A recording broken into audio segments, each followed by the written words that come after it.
महाराज जी, गुरुदेव भगवान बहुत हिम्मत करके प्रश्न कर रहा हूँ महाराज जी।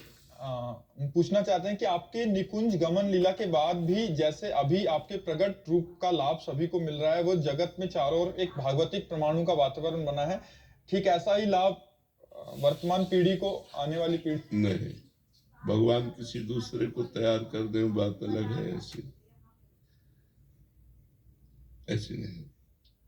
उड़िया बाबा का आश्रम, वहां नई स्टेशन बन गई थी, इतने लोग आते थे कि नया स्टेशन उड़िया बाबा आश्रम बन गया था। अब जाके आप देखो अखंडानंद स्वामी, अब जाके आप देखो सूरदास बाबा। समय होता है, संतों का एक प्रभाव होता है, जब वो प्रकट रहते तो उसका प्रभाव होता है, और जब अंतर ध्यान हो जाते हैं तो फिर सूनापन रहता है। महाराज जी, आपके हेतु कृपा से आप तो संतों की फैक्ट्री हो। कह रहे हैं कि आपकी हेतु कृपा से संतों की तो यहाँ एक फैक्ट्री टाइप है महाराज जी, और ग्रस्त में भी बहुत सारे साधक हैं, तो कोई ऐसी आज्ञा आपकी कि जो आपके जाने के बाद भी हम निरंतर वैसा ही अपने चित्त में अब जैसे हमारे संत रूपी खेत में कौन सा वृक्ष तैयार हो जाता है, अब ये नहीं कहा जा सकता कि कौन सा संत ऐसा तैयार हो जाए प्रतापी, जो हमारी पद्धति को खींच ले चले, जैसे चल रहा वैसे चले। अभी तो नहीं दिखाई दे रहा, अब भगवान इनमें से किसी में हृदय में बैठ जाए और आगे प्रकाशित हो जाए, बात अलग होती है। ये भगवान की रची हुई पीसें होती है, वो बेजोड़ होती है। हो सकता है भगवान किसी और को तैयार कर दे, क्योंकि उनकी सृष्टि संभालना उनका कार्य है। लेकिन अब ऐसा हो कि जैसा प्रेमानंद के सामने चल रहा है, ऐसा अनुपस्थिति में भी एक प्रभाव होता है। वही बात कह रहा हूँ, वो हम अपने हृदय से जानते हैं, अपने गुरुदेव के लिए जैसा है वो हृदय से जानते हैं। काटने को दौड़ेगा, कुछ अच्छा नहीं लगेगा।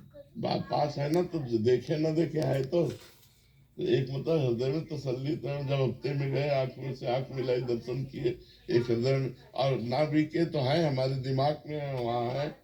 और ये हो गया कि अंतर ध्यान हो गए, तब तो एक मतलब असमर्थ हो गए, असहाय हो गए। जैसे बालक के लिए माँ का ना होना, छोटे बालक के, असमर्थ बालक के लिए माँ का ना होना, ऐसे शिष्य के लिए गुरु का ना होना बड़ा दुर्भाग्य है। वो बातें बनाने वाली बातें अलग हैं, लेकिन जब मुस्कुरा करके देख लेते हैं प्रगट में जो सुख मिलता है, वो सुख प्रगट में आप जो दर्शन कर रहे हैं, जो संभाषण कर रहे हैं, जो लाभ ले रहे हैं, ये मोबाइल से थोड़ी मिलेगा बाद में। प्रगट का एक अलग आनंद होता है, प्रगट का एक अलग आनंद होता है।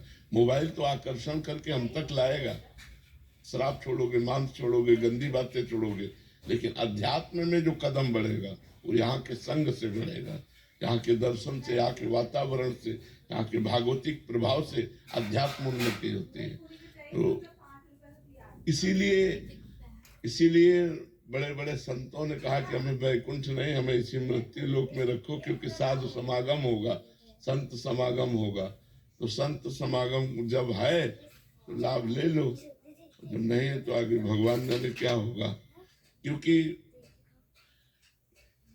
प्रायः अब माइंड में रुपया रह गया है, प्रतिष्ठा रह गई, यश कीर्ति रह गई है, भगवान बहुत कम रह गए हैं। जब लक्ष्य होता है श्री भगवान, तो वो मंगल करता है। जिसके दिमाग में श्री भगवान होते हैं उससे मंगल होता है। जिसके, अब जैसे हम वेश तो रखे हैं, अब हमारा उद्देश्य रुपया हो, हमारा उद्देश्य मठ मंदिर हो, हमारा उद्देश्य लोक व्यवहार संसारिकता हो, वो फिर केवल प्रवचन होंगे, उनका रंग नहीं आएगा। रंग तब आता है जहां जिन महापुरुषों ने जीवन बदला है लोगों का, वो स्वयं के जीवन से बदलता है। आपका जीवन यदि तपोमय है, भजनमय है, और जो आप बोल रहे हो वही आपके आचरण में है, तो प्रभाव पड़ेगा, उसका जीवन जबरदस्ती बदलेगा, उनका दर्शन से, संभाषण से, संग से बदलेगा। पर जब शरीर नहीं रहता तो हम इसीलिए प्रगट में देखकर कहते हैं कि जैसे पूज्य पादुरिया बाबा जी का आश्रम, अखंडानंद जी का आश्रम, बड़े बड़े महा, उनके सामने जो था वो अब नहीं है। उनके सामने जो प्रभाव था वो दीवारें सुनी सुनी नजर आती हैं, अब वो नहीं है। जब वो महापुरुष होते हैं तो एक मतलब समाज खिली हुई रहती है, हर समय नई प्रसन्नता, नया आनंद, नई गूंज, नया। तो प्रगट में जो श्री जी लीला कर रही हैं वो अंतरित होने के बाद फिर किसी दूसरे को तैयार कर दे, वो बात अलग है। महाराज जी, कोई शिष्यों के लिए आज्ञा आपके द्वारा? नाम बाणी जहाँ श्याम श्यामा तहाँ, नाम बाणी सुनत श्याम श्यामा सुबस, नाम बाणी निकट श्याम श्यामा प्रगट। जो गुरु मंत्र है, जो गुरु नाम है और जो गुरु आचरण है, आपको दिए गए आप ऐसे चलो, आप ऐसे चलो, उन्हीं पर चलता रहे तो उसको दिमाग में बना रहेगा, मेरे गुरुदेव मेरे पास है। कभी भी ऐसा नहीं लगता कि हमारे गुरुदेव हमसे दूर हैं, हमारे दिमाग में बैठे हुए हमारे, क्योंकि मंत्र उनका, नाम उनका, वाणी उनकी दी हुई, जीवन उनका दिया हुआ, तो हम उन्हीं में तो वास कर रहे हैं, उन्हीं से जी रहे हैं। जैसे हम श्वास के बिना जी नहीं सकते, ऐसे गुरु के बिना अध्यात्म का जीवन नहीं हो सकता। गुरु ही अध्यात्म जीवन है, अध्यात्म ही गुरु है, गुरु ही अध्यात्म है।